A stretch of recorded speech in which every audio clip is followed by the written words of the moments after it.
Idris Elba, Jessica Chastain, and writer-director Aaron Sorkin. Where should I sit? Yeah? Thank you. Aaron, if you like. I feel that we were loud out there in the corridor. You were louder out there than they were in here. Okay. So, Aaron, if I can start by asking you, Molly Bloom's memoir, Yes. which was 2014, which is the point at which you become involved in all this, that for you was not, I mean, it's not a question of adapting the memoir. You took it somewhere else. Yeah. I was sent the book by an entertainment lawyer who I know socially a little bit, and he said, would you please do me a favor, read this book, and then meet with my client, Molly Bloom, who I Googled her, read a few tabloid things about her, but I read the book. The book is a wild ride, but you're right. I went and I met with Molly, and that's when I was hooked. Because what I discovered was two things. One, that the book was just the very tip of the iceberg. There was much more to this story, and it was a much bigger, deeper, more emotional story than just how she became the biggest game runner in the world. And the second thing, it was Molly herself, who was, that first meeting was just an hour long, and it would be followed by many hours of meetings after that. But she immediately struck me as brilliant, as strong as a tree. She's got a very sly sense of humor. It's very winning, and that she's built out of integrity. And the more I heard of the real story, the more I knew that this is, I wanted to write this right now. That this was a unique heroine found in an unlikely place, and this was a story about many things, including doing the right thing, and it appealed to my sense of romanticism and idealism. Jessica, one of the many interesting things about this fascinating story is that actually Molly Bloom is operating in a world largely circumscribed by men. I mean, according to men's rules. Mm-hmm. Whoa. Hello, everybody. Yes, in this film, we see Molly in many situations where she is following the rules that are laid out to her by men, her family, her industry, and the government. And I thought it was a really interesting character to play, but also to have someone like Aaron Sorkin, who's such a political filmmaker and does such incredible social commentary, working on a film that deals with gender politics. I found it really fascinating to be a part of. And at what stage in writing it did you think it might become about gender politics? You know, I think that I let it be about that. That's when I'm writing, I really try to stick to intention and obstacle as much as I can. There are going to be themes that are going to emerge, and when you do your second draft, you start to take away the things that aren't that, and leave that. But I think I knew that it was going to be about gender politics before I started writing it. Just talking to Molly, it was, you know, one of the things we never really talked about was. It occurred to me, I don't know, in hour 73 or something of talking to Molly, that what if every woman in the course of her life meets 5 rotten guys, okay? Just in the course of a woman's lifetime meets 5 rotten guys. And what if a particular woman, what if those were the first 5 men she met? She met them all in a row, the first 5 men she met. It would kind of knock you a certain way. So I was thinking that while I was writing it, but I was certainly also thinking about what Jessica was talking about, which was that she had to navigate a world of very powerful men, men who, if they felt that Molly wasn't paying sufficient respect to their power, or Molly was paying more attention to someone else than she was paying to them, they had to finish her. They had to ruin her. Idris, this obviously the relationship between Molly and her lawyer is absolutely the spine of much of the film's narrative, and the rapport and the kind of between the two of you so strong. But it's like a series of little plays. I mean, it's that kind of level of dialogue all the way through. No surprise, given who's written it. But did you have much time to prepare for all of that to get that kind of rhythm going? Months. Hi, everyone. The short answer is no, we didn't have much time to prepare that. And it is very much the spine. I think Aaron has said that essentially the Charlie Jaffe character, which is in part, completely made up, is, of course, Aaron, to some degrees, point of view, at least, on some of the way that the whole case was handled, and also an entry point, perhaps, for the audience to be able to jump in and out without honestly breaking their minds with the logistics of a court battle like this. So it was a very clever device that Jessica and I got the privilege of playing, because it was like a play. Essentially, we had like 10 to 12 days to shoot all of those scenes, and some of those scenes are sort of 10 pages long.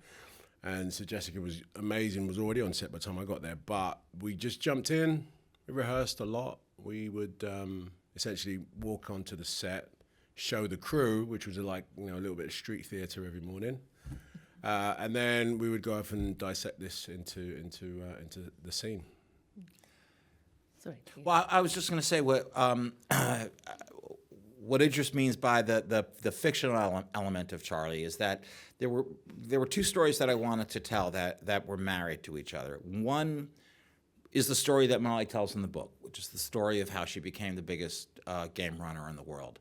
And then the other was the story that I was learning as I was talking to her, the idea that I went to this meeting without very high expectations because of the little that I had read from the tabloids, because of my own narrow mind of what I assumed after reading this book, that Molly was someone who was just going to be cashing in on her decade-long brush with celebrity. And little by little, as we got more comfortable with each other, I discovered who she really was. I wanted to dramatize that as well. So, while Molly, of course, did have a criminal defense lawyer and someone she holds in very high regard, I never spoke to him or met him and didn't want to, because I needed that character for my own purposes.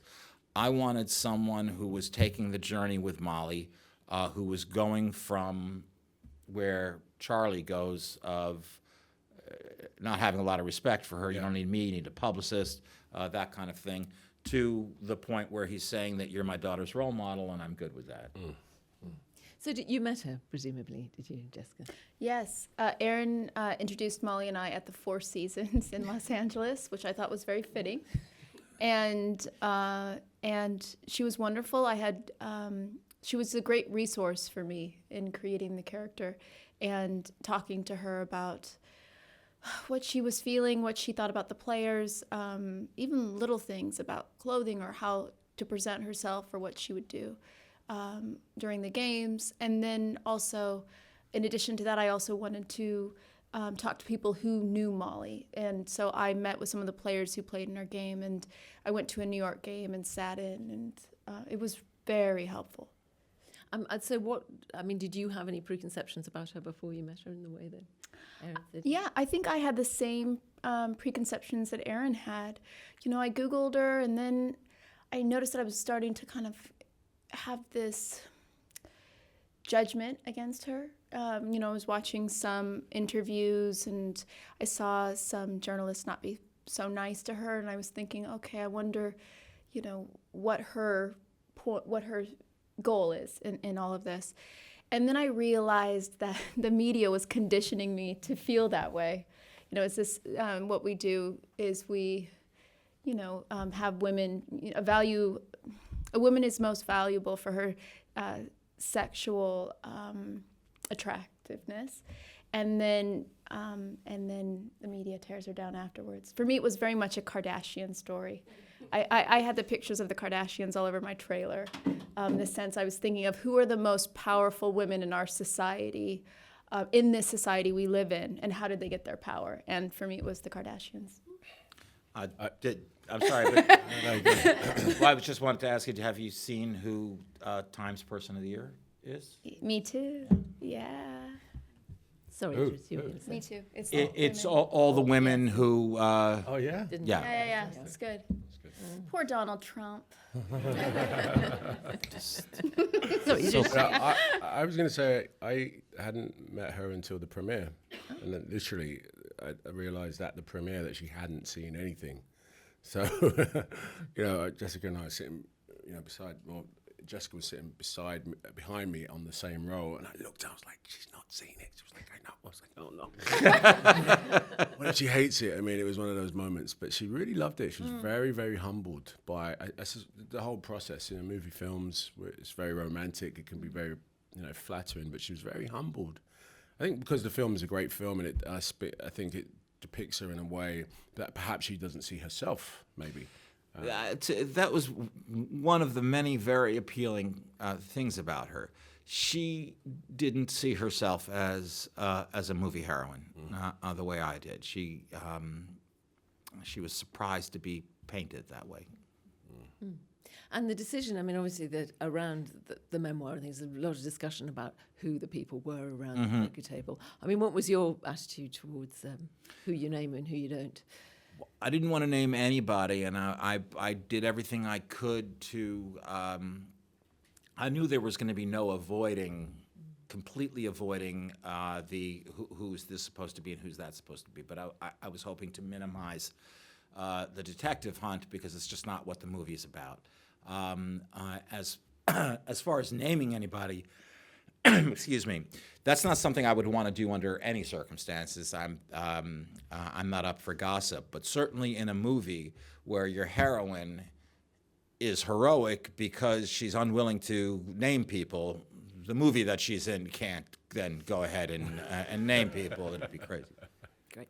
Okay, some questions from you, please. Yes, first hand up there, and then you. Hi, my name is Carlos Fresneda from the Spanish newspaper El Mundo. Hi to everybody. Hi. And you just mentioned the Me Too campaign. In which sense do you think that the movie has a special resonance in the Me Too year? And to which extent the game we see on the tables is the game of Hollywood itself? It's both for Aaron and Jessica. I think Jessica should answer that, but I'll say this: the movie, it turns out, is even more relevant than we expected it to be. I would happily trade the fortuitous timing of this for a world in which it wasn't as relevant as it is. But go ahead. There's a great moment, it's one of my favorite scenes, on the park bench with Kevin Costner. And he starts out the scene by saying, you wanted to have power over powerful men. And most people grab onto that line and they keep it, right? But at the end of the scene, she says, I wanted to have power over powerful men. And he says, no, I just said that to make you mad. Because in reality, she wanted to have power over her own life. She wanted to have power over her body. She wanted to have power over industry. And I think we're living in a society where women are now speaking to that. It's not about having power over men. It's about having power over our own agency.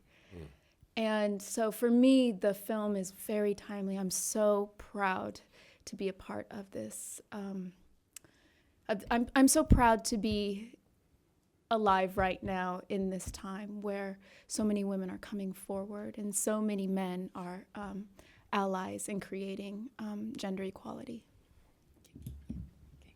Well said. Thank you. Hey, it's Alistair Harkins from the Scotsman. It's a question for Aaron. I was curious what, as a director, first-time feature director, what it was like being on set for the first day compared to being on set as a showrunner or as just a writer of a film. Well, it was great. I made sure that the first day was a relatively easy day. There was no such thing as an easy day on this movie, but it would be the second through 11th days or something that we did all the Molly Charlie scenes. I'll tell you, I was surrounded by a fantastic group of people. I went into this saying, don't pretend that you know more than you do. You'll be figured out. These people are smart. But you do know what you want. You're not at sea with this. You know what you're looking for. So project that confidence, lead, and people will follow. And in Jessica and Idris, I had real partners on the stage. So there were a lot of butterflies that first day, really every day. But once we got into it and we're doing it, you would just get lost in the work. Great. Yeah. Sorry. Let's take your hands up first, and then we'll come to you. Yeah. Thanks. Hi. Craig from The Establishing Shot. Great performances, Ms. Chastain and Mr. Elba. Mr. Sorkin, I was hoping you could take us through your writing process from initial idea through to screen, as well as if you could possibly slot in how you work with dialogue and how that slots into your whole process. Sure. The process is whatever it needs to be for that, for whatever I'm doing. I envy people who, they talk about how they go to the office at 9 a.m. and they write 20 pages and they go home at 6 o'clock and they're with their families. My life is nothing like that. Most of the time writing is spent not writing. It's spent climbing the walls, trying to figure out what to do. Molly's game came a little bit easier than others have. I'm not sure why, but even at that, it was months and months before I began the actual, what looked like writing.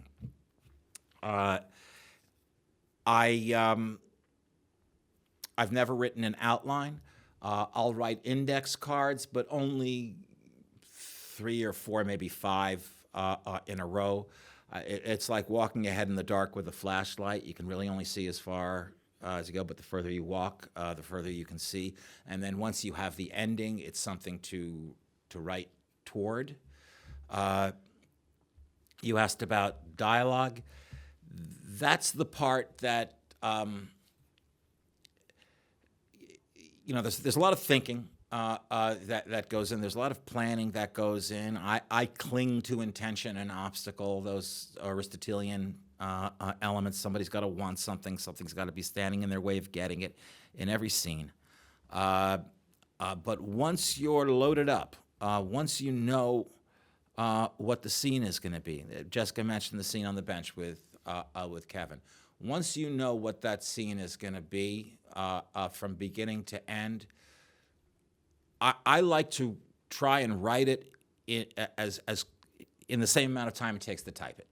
Okay, and you can. When you know what you're doing, it comes that fast. That's when you know that it's good and right. If it's coming out like ketchup out of a bottle, stop. You're doing something wrong.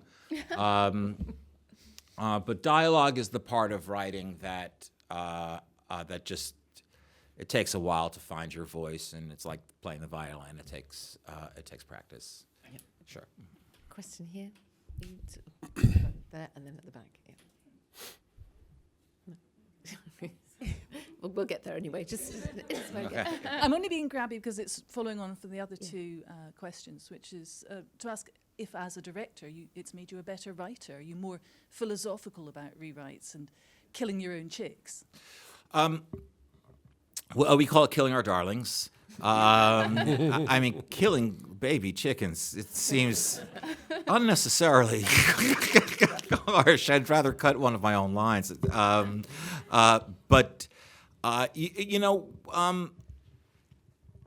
Well, first of all, I won't be able to answer the question, has it made me a better writer, until the next thing that I write. But I have to say there were a number of times, generally in prep, when I would be asked by the producers or the studio, and I do want to take my hat off to STX, who it's a wonderful home to make a movie. They're kind of the new kids on the block, and they've been great. But a few times I would be asked to take off your writer cap and put on your director cap now. I only have one hat. I don't know how to take off the writer cap. It would. I would see the necessity of cutting a scene that I liked. In post-production, the editors would do a good job of showing me that a scene would work better without this line, or at this particular moment, I got a little eggy. It's a little. Thanks for filling on the chicks metaphor. That was Yeah. Actually, I didn't even intend to do that. A little sappy, a little too much. That I was doing work the actors can do for me.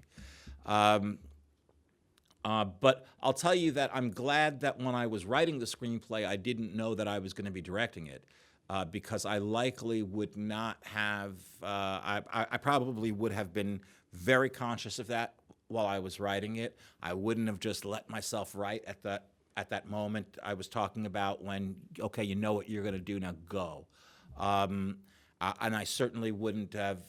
There's more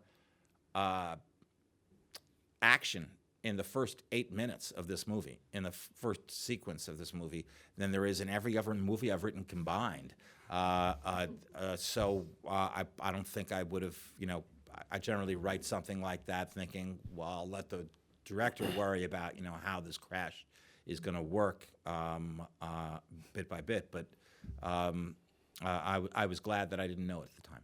Quick supplementary, actually, to you two. Were there rewrites on set at all? What? Only because I couldn't say a word No. in that accent. No. Nope. There was some in the narration, maybe, but But- very, very minimal. Given that you had the luxury of Yeah. having him there all the time. Question. Oh, sorry. You go first, and then we'll get back. Yeah. Hey, it's Nikki from University of Westminster. And I wanted to ask a question to Jessica and Idris. When you saw the script, what were your first impressions, and why did you agree to do this movie? I saw, first of all, it's sort of a pinnacle for most actors to, get a chance to work on Aaron Sorkin, written material. So I got a digital copy of the script and just stared at the email for a little bit. Just had a good old look at that. Then opened it and really had a good look at the first page. And it's like, But once I gotten over that moment, the script was an incredible page turner, as you'd expect. And, I couldn't help thinking, how come I don't know this story? How do I not know this person? Like, I was really, really moved by Molly Bloom. I hadn't met her during the process before. And so I learned a lot. It was really well written. I thought, wow, Aaron is really jumping into the deep end with a film like this to direct. I definitely admired his his braveness for doing that. Yeah, I had the same feeling. For me, before I even opened the script, I kind of knew I was going to say yes to it. I'd always wanted to work with Aaron, and when I started reading it, I was so blown away that for his directorial debut, that he would put his attention on this, the female protagonist. A lot of people in the industry who've been in the industry for many, many years, haven't done that, and so I was really pleased that he was focusing on this. And then also, can I just say how cool it is that he cast Idris Elba to play him in the movie? I mean, it really is perfect casting. What just happened? I was worried he wasn't going to be quite cool enough to capture. Okay. Yeah. Question at the back there. Thanks for that. Hi guys, way at the back here. Russell from Red Carpet News. Congratulations on a magnificent piece of cinema. My question to all of the panel, but perhaps starting with Jessica, I think if this film could be summed up in one word, it's integrity. And I'm curious what that word means to each of you, and if you've had a moment in your own life that, much like Molly's, it's been tested either professionally or personally. And you want to start with me? Yep. I know you have something. It's funny. And it's something from this movie.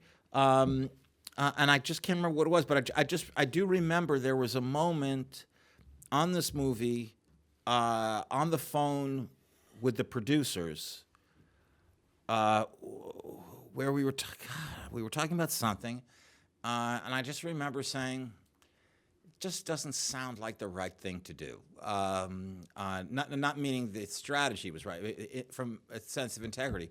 For the life of me, I can't remember what it is.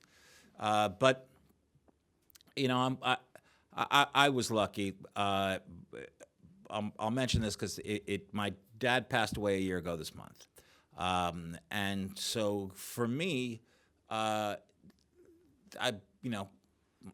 father was a man of it who valued integrity, character, doing the right thing when nobody was looking, doing the right thing when not doing the right thing was a lot easier or more profitable. He, at a very early age, had me read Don Quixote, and it was a book that had a profound effect on me. It's why I enjoy writing romantically and idealistically. But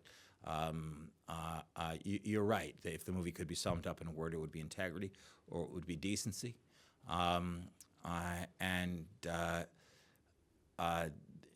Nowadays, in particular, when you see that in someone, it's like a cool glass of water in a desert.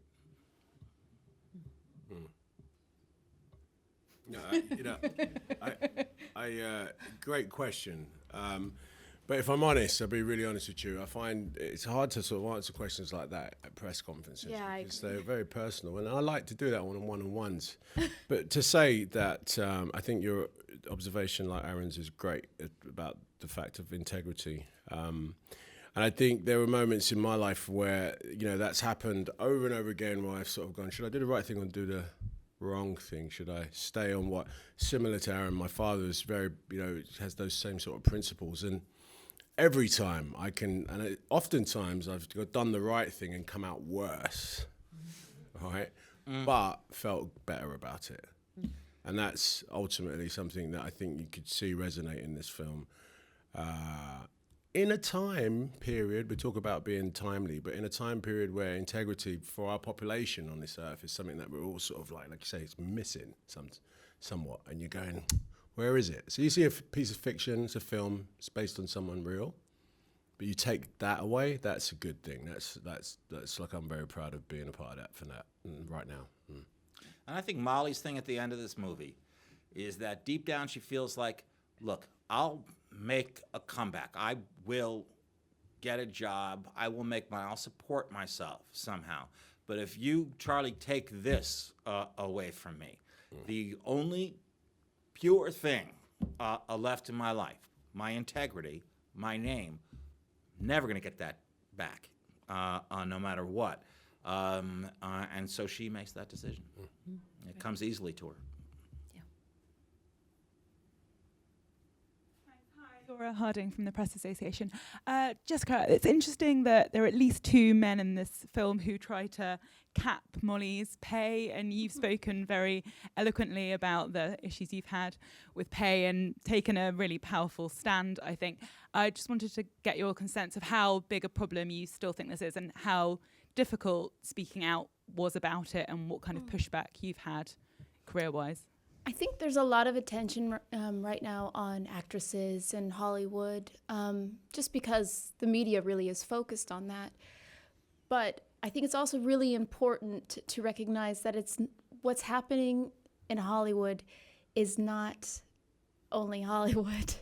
It's a problem that is happening in society in terms of wage equality and harassment. There was an article written to the actresses of Hollywood by over 700,000 female farm workers, and talking about what they suffer to try to get food onto the table for their children. So whenever I discuss wage equality, I'm not talking about trying to get more money for people in Hollywood, because let's be honest, we are all overcompensated. So, you know, we're paid very well. It's if there's two people working a job and one man is making $10 an hour and the woman is making $3 an hour, it's not right. So it doesn't matter what industry you're in, there needs to be some sense of equality. I just don't understand. It's 2017. Like, why are we even having this conversation still? So for me, yeah, I have definitely taken a stand, and I've been very proactive. I ask my agents what other people are getting paid. Like, if someone's bringing me onto a film, I'll ask the actor who's asking me to be in the film, like, well, what's your salary? I'm just for me, I think there should be more transparency. Do they tell you? If they want me to do the film with them, they will. Just done front there, probably the last. Oops. Question for Jessica. Oh, Kennedy from Lost Culture magazine. You touched a little bit on like the gender pay gap and everything, but On what? gender pay gap. Mhm. So, obviously, you've had a chance to play a really strong female character. How often do you see that opportunity come up in the industry? And also, what similarities or differences would you see between you and Molly's character? I think for me, there's a big difference because I see every female character as being really, or not character, sorry. I see every woman as being a strong woman. I think that in the media and in films especially, they're just not well-written female characters, so they haven't portrayed them to be strong, which I've had a problem with. So I always really search for well-written female characters, which means that they're not there defined by the man in their life. They're defined by what they do and what they say, which shockingly, it's rare to find those characters. Not anymore so much with me. I'm really lucky that people, my friends and actors and writers know that if they send me a script and it's not a great female character, I'm going to tell them. So for the most part, I am sent really well-written female characters. But also, what's interesting to me is a strength in a female character she can be ambitious and aggressive and intelligent, but she can also, I've played female characters who are gentle and kind and compassionate and shy, but also still have a great strength to them. So there's no characteristics that define what strength is in women. Just all women are strong. Great. Thanks. Well, thank you. I'm sorry, I'm afraid we're out of time now, but thank you very much for your questions. And to Idris, Jessica, and Aaron, thank you too. Thank you, Francine, and thank you, guys. all of you. Thank you, Thanks guys. very much. Thank you very much. Thank you. Well done, you. Ladies and gentlemen, you're watching Hey You Guys! Hey You Guys, huh? Hey, you guys. Is that from the Goonies? It is indeed, yes. Nice. Hey,